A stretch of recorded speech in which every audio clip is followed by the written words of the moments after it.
Hi everyone. Welcome back to season 2 of Making Waves.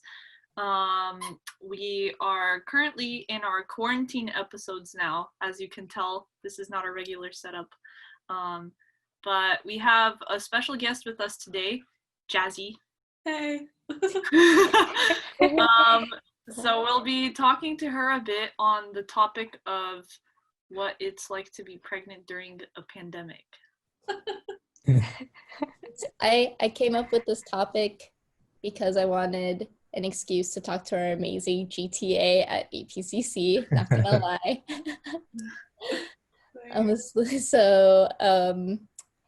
And Dianna and I were like, yeah, we want to talk to Jazzy, so we're just gonna make up this whole excuse. Anyway, so at least I'm super excited. I can't speak for everyone else. I'm excited to be here. Thank you. Anyway, there's an episode for Behind the Food, right? Yeah. Yeah. So there's a new episode for Behind the Food that's a little bit adjusted because of the whole world being like in a pandemic, as everyone probably knows and tired of talking about, but here we are. Anyway, we'll get right to it. So how are you doing, Jazzy? I'm great. I just ate a s'mores, and corn on the cob, and it was dank, so I'm pretty happy right now. But in general, I'm doing awesome as well. How many days are you past due? 4 or 5, if this is Friday. 5. That's real fun. I'm just like waiting to pop. What have you been doing in order to get yourself going? Like to prepare for baby, or like the actual physical act of labor? Yes. Let's see. I have been drinking a lot of red raspberry leaf tea because apparently that's supposed to be good for your uterus, as well as eating dates, pineapple, sniffing clary sage, like honestly anything that is supposed to help induce this child naturally. A lot of stretching too, which feels great, but I have to do it at night, so Jack is sleeping, which is my dog, if you don't know, because otherwise he thinks I'm playing with him and like attacks me. So I heard dancing also helps. Dude. Yeah, okay, I've been dancing too, not gonna lie. Apparently like in labor that's also supposed to be helpful, but like slow dancing, which is kind of weird. There's this like it's not a challenge, but I guess it's like a challenge dance thing that's going around for like mothers that are pregnant and they're trying to get themselves induced. It's called the baby mama dance, and there's like this specific song that you dance to, and I can send it to you later if you want, but it's just really cute. And they have it like, you know, on Snapchat how they have snap stories. Yeah. One of them is the baby mama dance snap story, and you can just go through and watch like a whole bunch of mothers like either in their house or like the hospital or like with their husband or other children just dancing, trying to get themselves induced. It's cute. Nice. Okay, I should try it because I'm willing to try anything at this point. But yeah. When you texted me today, I was driving, so I saw like the notification, and I was like, oh my god, what if it's now? Honestly, our last staff meeting when you showed up late, the whole time that you weren't there, I was like, is Jazzy maybe in labor right now? What if her water just broke now? What if she can't tell us? I know, that's what I was thinking, because I was like, oh crap. Like I was stuffing my face with food, and then I was like, I'm late. They probably think I'm birthing right now. But I was just eating. I was just like, how rude would it be if everyone's like texting her, like, where are you? Like, you need to be at the staff meeting, and she's literally like in labor. It's just like, yeah, that's probably gonna happen like next week. Mm. But hopefully not, because I'm really like fingers crossed for the next 2 days, you know, just pop. Do you think it'll be kind of weird, like once you like have a kid and it's like in kind of this environment that's like not normal, like you? I don't know, because like personally, I'm super down for this like really introverted time while pregnant, because you don't realize like how much energy it takes just like carrying another human. So it's really nice to be able to just chill consistently. And then typically, you know, after you labor, you're supposed to kind of give yourself about like 30 to 40 days to just be in solitude with your child, to kind of create this bond, learn each other's languages. So honestly, I think it's like, as weird as it is, the greatest blessing that could probably have happened. Things might change afterwards where I'm just like, oh my God, it would really be nice to have like a social outlet instead of a crying child all the time. But as for right now, I think it's great. And I anticipate that it will also be great for 30 to 40 days after. Well, especially with the fact that you're right now in quarantine with Luke, and lots of times when like mothers give birth, especially here in the US, I feel like the system is not well enough to provide support for like mothers and fathers after a child has been born so that they could spend enough time with the child. Mm-hmm. But you guys have, like, in a way how you said it, like that blessing where you can stay for a while longer, like together. So not only will your baby like get his mom with him the whole time, but also like his dad will be able to spend like equal time. Yeah, I agree. So in one of my parenting classes, actually, because I'm trying to be as prepared as possible for baby, it talks about the employment laws surrounding, what is it, like parental leave or whatever. And I guess typically you're only allowed 12 weeks, and it's like the shortest time out of all the developed countries in the world, and it's also non-paid. So we're both really lucky because once we go back, technically we could take that 3-month leave if we wanted at separate times. But yeah, I agree that having both parents around during this duration is just like unheard of. So it's cool. Did you have like any initial like worries or like thoughts when you first heard of just the pandemic starting to go around before like even talk about quarantine was going around? In terms of like for you and your health. Yeah. So I guess the scare for pregnant women kind of came later because not many women were exposed initially.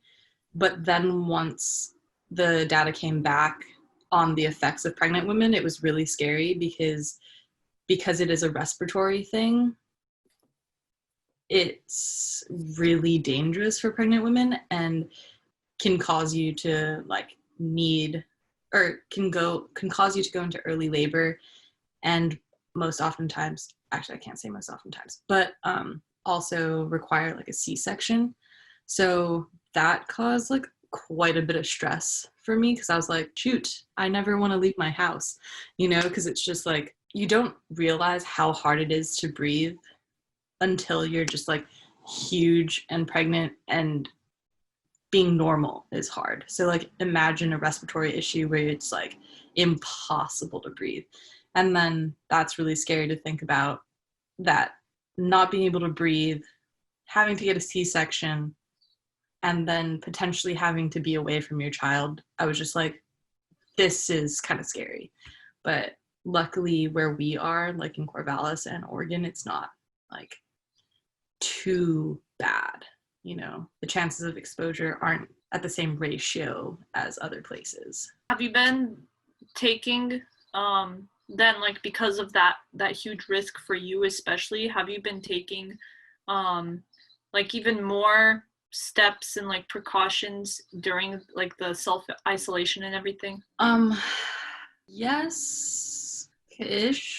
Like, I guess just wearing masks more often when I go out. And then if we were to go to the grocery store or anything like that, once we got home, we disinfected like our phones, keys, threw everything we were wearing into the wash and showered right away, just so that anything that might have been exposed to anyone was like immediately quarantined, if that's the right word. If you can, this is not related to pregnancy, but if you can choose your baby sign, what would it be? Like horoscope sign.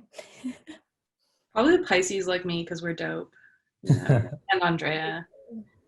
Like, not to harp on you other zodiacs, but Pisces are cool. Maybe just like a water sign. Cancers are also great. My dad's a Cancer. I know we're getting close to Gemini season. As long as he's not a Gemini.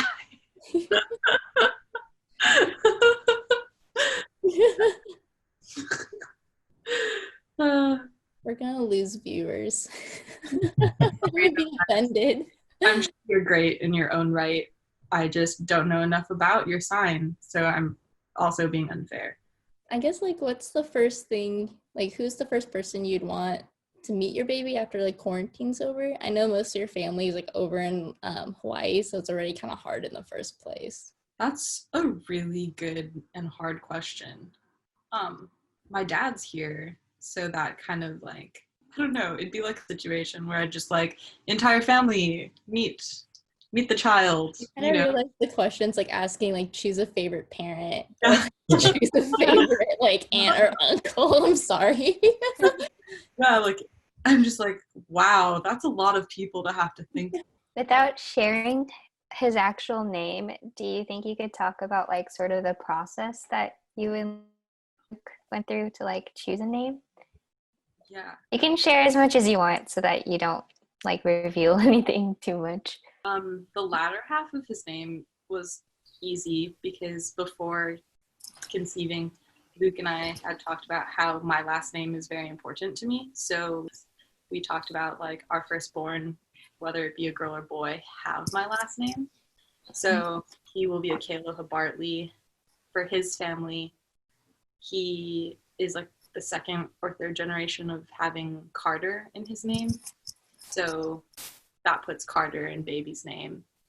And then the other aspects of his name, for me, the symbolism was really important because I feel like it's kind of cheesy, you know, but because he is going to be a Taurus and he is supposed to have certain qualities, or he does have certain qualities, like, currently, I thought it was important to kind of, like, both acknowledge and dampen some sort of things. So, like, since he's an earth sign, give him a name with water in it, sense. And then also give him, like, a name from my Hawaiian culture that kind of gives him either, like, strength or power or relevance. So I guess just, like, finding the right symbolism for him was really important. Yeah. When you said, like, you could, like, qualities that he already does have, do you feel like you kind of, like, get a sense of, like, what he's like or his, like, personality already, if that question makes any sense?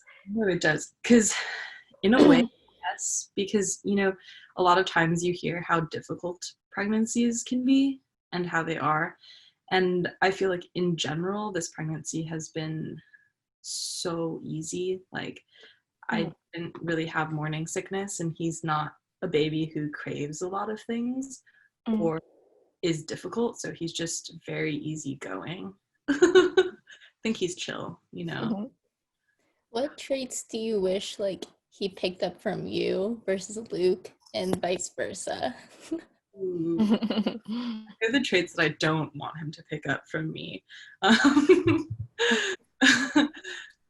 But I hope he picks up Luke's heart because he's the sweetest person in the entire world. He's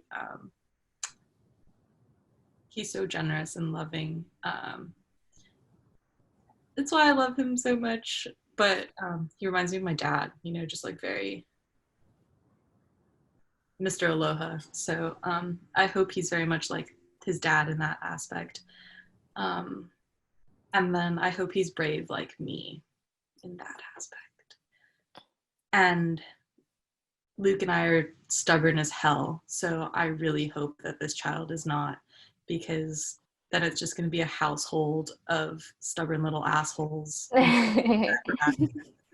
If you ever have issues with him, you can just be like, I carried and gave birth to you during a pandemic, okay? It won't work. No, they are going to be a Taurus. Yeah, exactly. Like, what am I thinking? Like, I don't want him to be stubborn. He's a Taurus. Yeah. God. Wishful thinking. Yeah. But one can dream. Do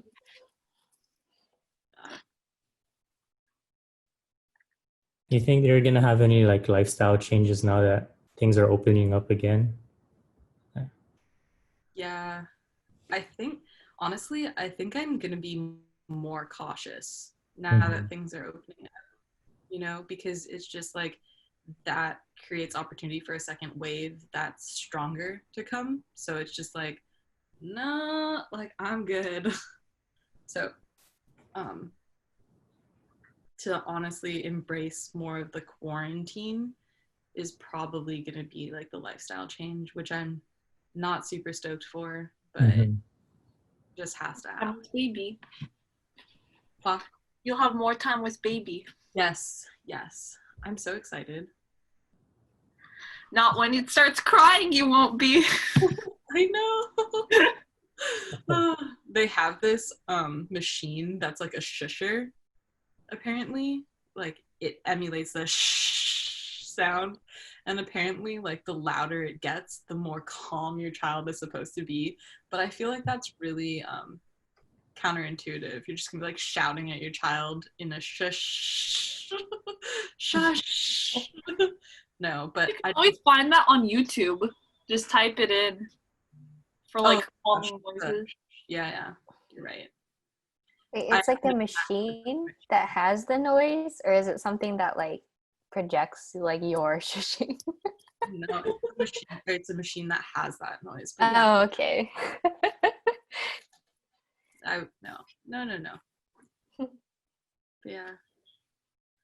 Yeah, I was actually thinking about this like throughout the school year when like you announced to us that you were pregnant and stuff, and I was like, oh well, she's like, this is her first year here, she still needs like one more year in school and stuff. And so I was worried for you, because I was like, she's gonna have her baby in school, and it's gonna be hard for her to do school and work and take care of the baby. And on top of that, like, Luke is also going to be doing school.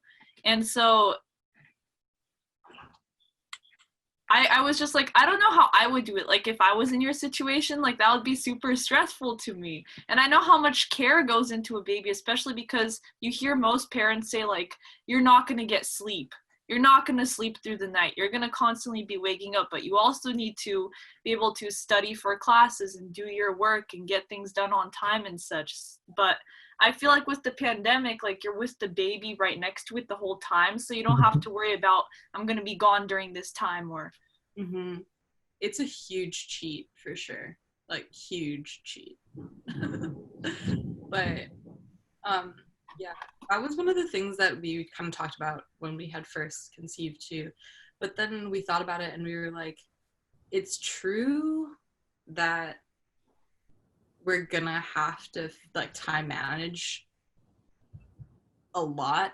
But then if you think about, like, if we had been graduated in a 9-to-5, then your schedule is even more stringent than it would be being in school, so it's kind of just like you take what you get, and you have to find like the silver lining in it either way. But like, society just isn't really set up for parental success in general. So we thought that being in school and working and baby was like kind of more ideal, strangely. And with the pandemic, even more so. Woo!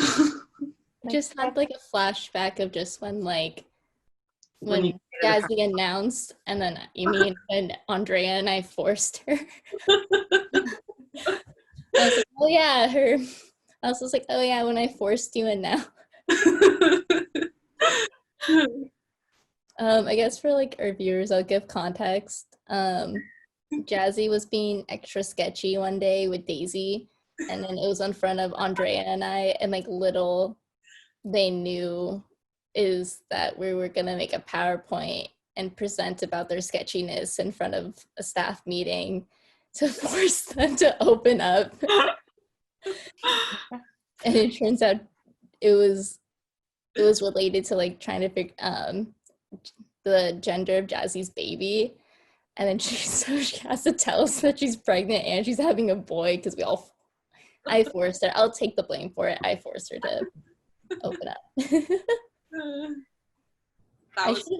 It was really funny though. It was definitely one of my favorite staff meetings. I hope I'm not making you feel bad, Andi, but like Jazzy, when were you like planning to tell us if like that didn't happen? Because I had already told Daisy, it was only fair to tell you guys like fairly soon. So it was either going to be like that meeting or the next one. And it worked out because whatever like prompt that we had that day with those cards, you know, it was just like the easiest segue to be like, yeah, I have to really focus on my wellness because I'm pregnant. So, yeah, it worked out real well.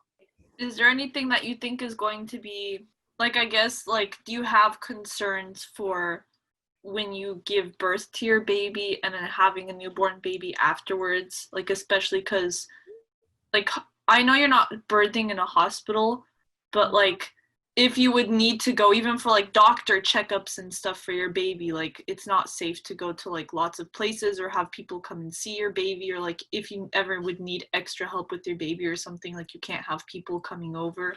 Yeah.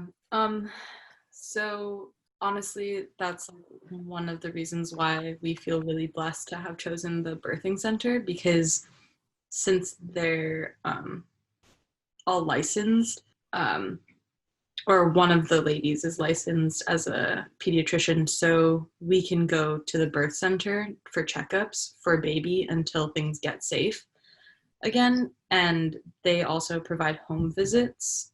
So in terms of baby's health, it's all really taken care of and focused on in that center, which is just a lifesaver. And it's really interesting because it's like we chose that before the pandemic, you know, so we just got lucky in that aspect. But in terms of needing extra help, like I said, my dad's here and he tested negative for COVID. So like in terms of cooking and cleaning, that's chill. Luke's parents plan on coming up. They also got tested. And they can help around the house. But one of the things that I feel like I'm most nervous about is kind of like how my beliefs or my ideas for postpartum might differ from our family's beliefs on what I might need, and how that may or may not create conflict. So we'll see. Is there any advice on like how to get through a pandemic when you're a pregnant woman, or like about to expect, or any advice on like resources that you can find, like both locally, like how you found the birthing center, and like things online for like educating yourself? Ooh. I honestly don't know about resources. But in terms of advice, I would just say to take it honestly day by day and to really be thankful for the ability to kind of focus on your pregnancy, you know, because that's a rare thing. So to be able to focus mentally, physically, and really prepare yourself for the journey of labor and for the journey of raising a child. Definitely reflect on how you're very lucky to have that space. But resource-wise, I guess it just varies depending on what you need in a pandemic. What's your process look like for like reflecting on all of those things?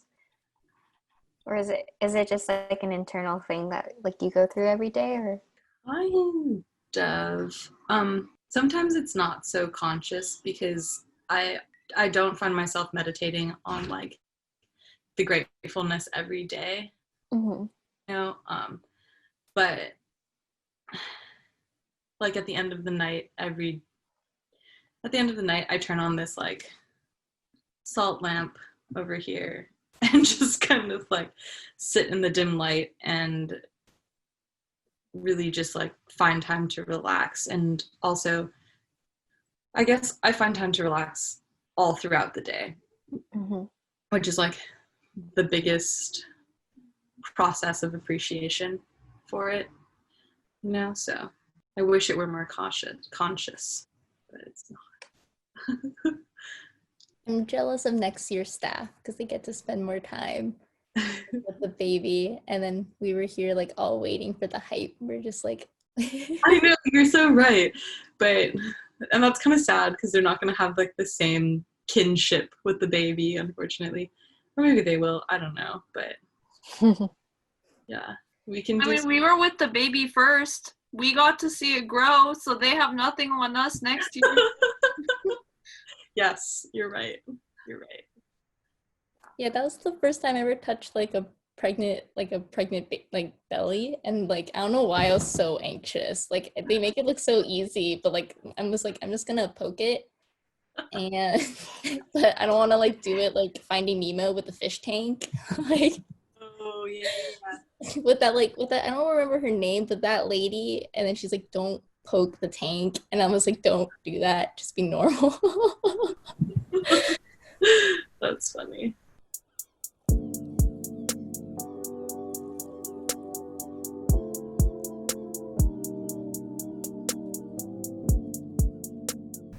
Let it be acknowledged that Oregon State University in Corvallis, Oregon is located within the traditional homelands of the Marys River or Ampinafu Band of Kalapuya. Following the Willamette Valley Treaty of 1855, Kalapuya people were forcibly removed to reservations in western Oregon. Today, living descendants of these people are a part of the Confederate Tribes of Grand Ronde Community of Oregon and the Confederate Tribes of the Siletz Indians. The host of this podcast includes paid student employees from the Asian and Pacific Cultural Center. However, all views expressed in this podcast are solely of those of the speaker and do not necessarily represent the opinions of the Asian and Pacific Cultural Center or Oregon State University. This podcast was not subject to prior review or approval of professional staff.